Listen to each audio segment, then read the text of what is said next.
अब हम जगाने तुमको आए हैं, यह हम पैगाम खालिक का सुनाने तुमको आए हैं। सदाए मस्जिदों में गूंज उठी अल्लाह अकबर की, सदाए मस्जिदों में गूंज उठी अल्लाह अकबर की, मगर तुम सो रहे हो हम जगाने तुमको आए हैं।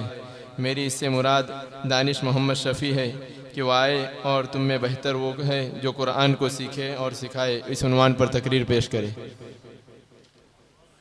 अभी जो मौसूफ तकरीर करके गए नौशाद, उनके लिए इनाम मौसूल हुआ है, वो आए और अपना इनाम लेकर जाए।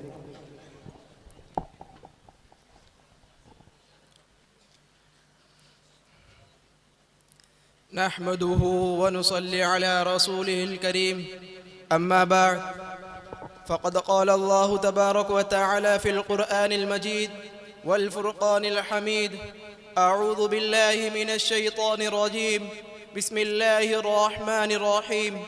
ज़ालिकल किताबु ला रैब फ़ीहि हुदल लिल मुत्तक़ीन। सदक़ल्लाहुल अज़ीम। व क़ाल अन्नबी सल्लल्लाहु अलैहि वसल्लम खैरुकुम मन तअल्लमल क़ुरआन व अल्लमह। इलाही रौनक़े इस्लाम के सामान पैदा कर, इलाही रौनक़े इस्लाम के सामान पैदा कर, दिलों में मोमिनों के उल्फते कुरान पैदा कर। सदर मोहतरम, हाजिरीन जलसा, आज की इस मुबारक मजलिस में मेरा मौज़े सुखन दुनिया की सबसे पाकीज़ा और मुक़द्दस किताब कुरान पाक है। हमें चढ़ते सूरज की तरह यकीन है कि इसका एक एक हर्फ सच्चा और सादिक है। ओ कुरान पाक जिसकी ज़ुबान मुक़द्दस, बयान मुक़द्दस, जो फसाहत व बलागत का ठाटे मारता समंदर है, जिसके मुतालिक इरशाद रब्बानी है। कुरान शरीफ वो किताब है जिसके सादिक और बरहक होने में कोई शक व शुबा नहीं, जिसके बारे में मुहसिन इंसानियत हुज़ूर पाक सल्लल्लाहु अलैहि वसल्लम ने इरशाद फरमाया, तुम में सबसे बेहतर वो है जो कुरान को सीखे और सिखाए। दुआ कीजिए कि खुदावंद कुद्दूस हम सबको कुरान की दौलत से माला माल फरमाए, आमीन। मुअज़्ज़ज़ सामईन, कुरान पाक रब्बे ज़ुल-जलाल की तरफ से अता करदा वो हसीन तोहफ़ा है जिसने 23 बरस की कलील मुद्दत में पूरे आलम में वो इनक़िलाब बर्पा कर दिया कि बड़े से बड़े फुसाहा, बुलगा, उदबा, शुआरा हैरान व शजदर रह गए, जिसकी आयतों को सुनकर पत्थर दिल मोम हो गए। मोहतरम हजरात, यही वो कुरान है जो रहती दुनिया तक के इंसानों के लिए सरापा हिदायत और रहमत है। यही वो कुरान है जिसने रसूल की रिसालत को एजाज़ बख्शा। यही वो कुरान है जो जिसकी बदौलत महबूब हकीकी की रज़ा नसीब होती है। यही वो कुरान है जो सच्चाई और अमानतदारी का दर्स देता है। यही वो कुरान है जिसने ज़लालत और गुमराही के दलदल में फंसी हुई इंसानियत को रुजू हिदायत का पैगाम सुनाया। यही वो कुरान है जिसकी हिफाजत का वादा खुद खालिक के कायनात ने फरमाया। यही वो कुरान है जिसकी तिलावत में दिलों के वास्ते फरहत व बशाशत का सामान है। मोहतरम हजरात, आज के इस नाजुक दौर में हिफ्ज़े कलाम पाक को फजूल समझा जाता है। इसके अल्फाज रटने को बेफेज बताया जाता है। कहा जाता है इसका रटना और बेसमझे पढ़ना बेसूद है।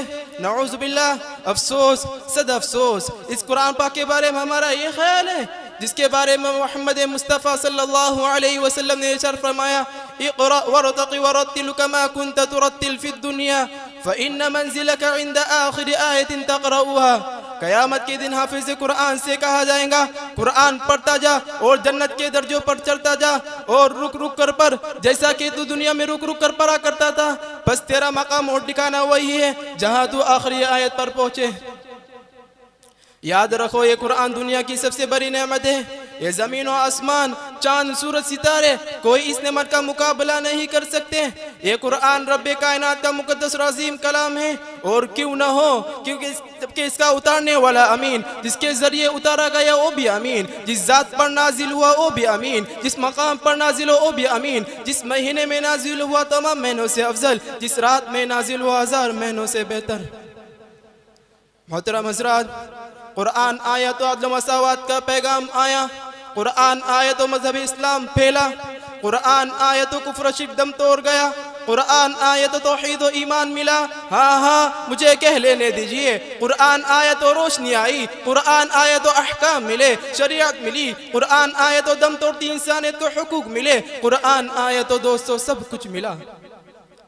मगर अफसोस सद अफसोस, हमने कुरान के दामन मुकद्दस को तर्क कर दिया, हमने उसकी पाकीज़ा तालीमात को भुला दिया। नतीजा ये हुआ कि ओ मुस्लिम कौम जिसके सर पर इज्जत और रफ़त का ताज था, जिल्लत और रुसवाई की गान में जा गिरी। ओ कौम कामयाबी जिसके आगे बढ़कर इस्तिकबाल करती थी, नाकामी उसका मुकद्दर बन गई। ओ मुस्लिम कौम जिसकी एक आवाज़ पर अफ्रीका के जंगल में रहने वाले खुखार दरिंदों ने मैदान खाली कर दिया था, आज एक चूटी भी उसका हुक्म मानने के लिए तैयार नहीं। ओ कौम जिसने कभी हुकूमत और सल्तनत का फरीज़ा अंजाम दिया था, आज गुलामाना जिंदगी बसर कर रही है। ओ कौम जिन पर कभी तारीख नाज़ा थी, आज मातम कुना है। ओ कौम जिसका माजी रोशन और अता बना था, हाल और मुस्तकबिल उसका तारीख है। जिसे फजूल समझकर बुझा दिया तुमने, जिसे फजूल समझकर बुझा दिया तुमने, वही चिराग जलाओ तो रोशनी होगी। मोहतरम हजरात, अगर हम माजी की तरह हाल और मुस्तकबिल को रोशन और ताबनाक बनाना चाहते हैं तो कुरान से वाबस्ता होना होगा, उसे सीने से लगाना होगा। अगर हम चाहते हैं कि दुनिया के साथ साथ हमारी आखिरत भी संवर जाए तो उसकी तालीमात पर अमल करना होगा। खुदा ना खास्ता हमने अपने बच्चों को 2 पैसों की लालच में दीन से दूर रखा और हमारी नज़र उखरवी नेमतों के बजाय दुनियावी डिग्रियों पर रही, तो याद रखिए खुदा के यहाँ जवाब देना होगा। इसी पर मैं अपनी तकरीर ख़त्म करता हूँ। अल्लाह ताला हम सबको कुरान सीखने, सिखाने और उस पर अमल करने की तौफीक अता फरमाए। आमीन। वमा अलैना इल्लल बलाग।